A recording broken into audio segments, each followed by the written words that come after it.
जैसा जनाब ये जो करुणा जी आपके खिलाफ अनाप शनाप बयानबाजी करती रही हैं, इसके बारे में आपका क्या कहना है? देखिए, मैं उनका बहुत मान सम्मान करता हूँ, मगर ये जरूर है कि जिस तरीके की शब्दावली का प्रयोग वो लगातार कर रही हैं वो उनको मुबारक है। मैं उसमें क्या कह सकता हूँ। ऐसा तो नहीं है कि आज पहली बार उन्होंने इस तरीके की भाषा का प्रयोग किया है। जब वो मुंबई में होती हैं और जगह भी होती है तो ये चीजें तो प्रचलित है, पूरा जग जाहिर है, सबको इसके बारे में पता है। इसलिए मैं इन चीजों में नहीं जाना चाहता हूं। जहां तक मेरी बात है, मैंने पहले ही कहा है कि वो मेरी बड़ी बहन है, मैं उनका पूरा आदर करता हूं, उनका पूरा मान सम्मान करता हूं। और अगर कोई भी व्यक्ति उनके बारे में निंदनीय टिप्पणी करेगा तो उसका हम विरोध करेंगे, मगर ये जरूर है कि कठिन सवाल उनको पूछे जाएंगे। जैसा मैंने कहा कि आपदा के समय में क्या भूमिका उनकी रही, जब उनको ब्रांड एम्बेसडर हिमाचल सरकार ने बनाने की पेशकश भाजपा की सरकार के समय में करी थी, उस समय उन्होंने क्या टर्म्स एंड कंडीशंस रखी और क्यों वो उस समय सक्सेसफुल नहीं हुआ, इस बात को भी जनता के बीच में रखा जाएगा। तो ये सब चीजें हैं जो लोगों के बीच में जाएगी और अंततः मंडी संसदीय क्षेत्र की जो प्रबुद्ध जनता है, जो युवा है, महिलाएं हैं, हमारे कर्मचारी हैं। पिछले कल वो कह रही थी कि कर्मचारियों को जो है वो ठगा है और कर्मचारियों को पेंशन नहीं दी है। मैं ये कहना चाहूंगा, पहले जब आप हिमाचल आई गई हैं अगर, तो कम से कम अपना होमवर्क करके तो आइए। आपको यही नहीं पता है कि यहाँ के मुद्दे क्या है। यहाँ पर हिमाचल प्रदेश पहली कैबिनेट मीटिंग में हमने ओल्ड पेंशन स्कीम को हिमाचल प्रदेश के अंदर लागू किया।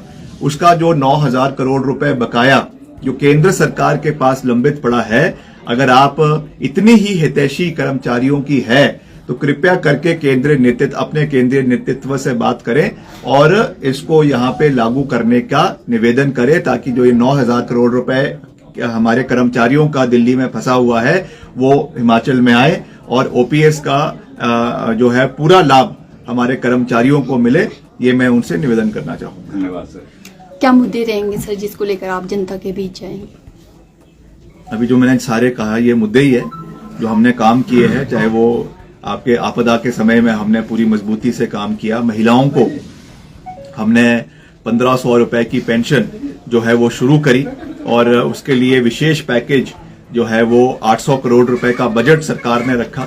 ये एक और कहते हैं जयराम जी, माननीय जो हमारे पूर्व मुख्यमंत्री है, कि आपने महिलाओं को जो वादा किया है उसको पूरा नहीं किया। पहली बात तो आपने जो 15 लाख रुपए देने की बात कही थी, आज तक वो पैसा नहीं आया।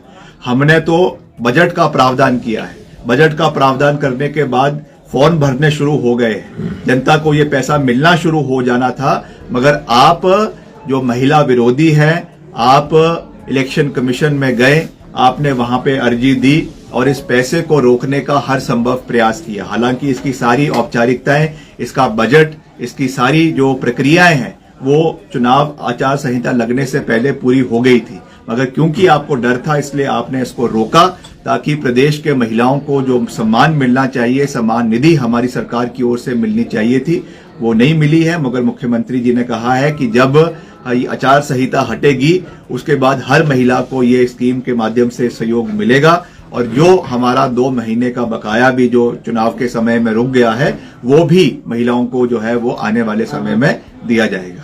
मंडी क्षेत्र बहुत बड़ा है सर, ये प्रचार आज रामपुर से शुरू समझे या इसके बाद मंडी से शुरू करेंगे? नहीं, आज एक बहुत ही महत्वपूर्ण दिन है।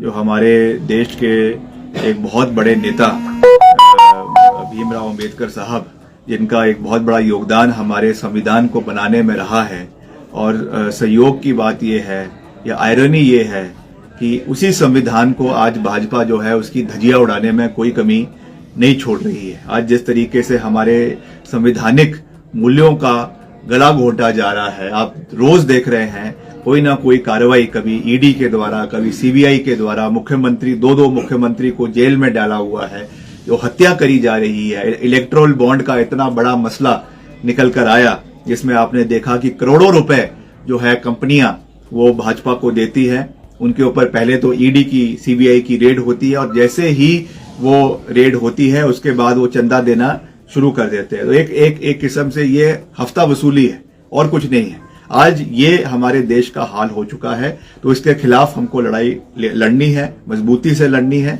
और इन सब चीजों को हम आगे रखेंगे। आज उसी सोच के साथ जो हमारे, जैसा मैंने कहा, भीमराव अम्बेडकर जी की जयंती के ऊपर आज ये कार्यक्रम यहाँ पे आयोजित किया गया है।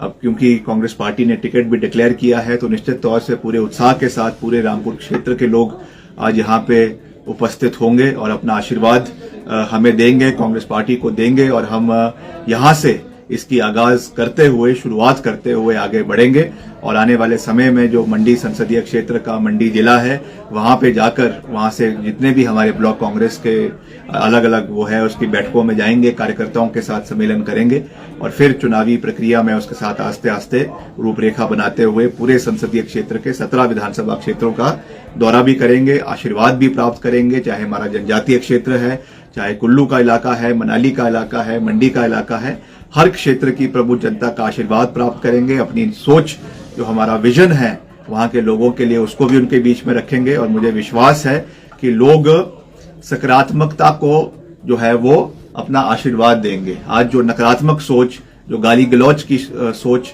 जो अभद्र टिप्पणियों की सोच चल रही है, ये लोग इस चीज को जो है इसकी सराहना नहीं करते हैं। इसलिए हमें मुद्दा आधारित बात करनी है, सबका मान सम्मान रखना है और आगे बढ़ना है और आशीर्वाद लेना है। सर, ये पहला इलेक्शन है आपका और कितनी कमी आप फील कर रहे हैं राजा साहब की, और एक जनता को मैसेज? नहीं, पहला इलेक्शन तो मेरा सांसद के रूप में है। इसके पहले मैंने 2 चुनाव लड़े हैं और मुझे सफलता उसमें प्राप्त हुई है। मगर ये एक नई भूमिका में ये चुनाव लड़ा जा रहा है, तो निश्चित तौर से स्वर्गीय राजा वीरभद्र सिंह जी आज हमारे बीच में नहीं है, मगर उनका आशीर्वाद हमारे साथ है और जनता के अंदर जो उनका प्यार है, मान सम्मान है, जो उन्होंने काम इस संसदीय क्षेत्र में और पूरे हिमाचल के अंदर किए हैं, वो लोगों के बीच में है। उसी को आगे ले जाना हमारा कार्य है, हमारा विशेष अधिकार है और उन्होंने ही हमें ये सोच दी है कि हमें दलगत राजनीति से ऊपर उठकर काम करने हैं और सही का समर्थन, गलत का विरोध करना है। इसी सोच के साथ, जैसा मैंने आपको कहा कि हम 3000 करोड़ रुपए के विकास कार्य पिछले 1 साल के अंदर अपने विभाग के माध्यम से, सरकार के माध्यम से प्रदेश के अंदर करने में सफल हुए हैं। तो इसी सोच के साथ हम आगे बढ़ेंगे। हिमाचल और हिमाचलियत के मुद्दे को जैसे मैंने हमेशा प्रदेश स्तर पे उठाया है, वैसे ही आने वाले समय में यहाँ के मसलों को हम पूरी प्राथमिकता से केंद्र में उठाएंगे। इसका मैं पूरा विश्वास दिलाना चाहता हूँ। Thank you.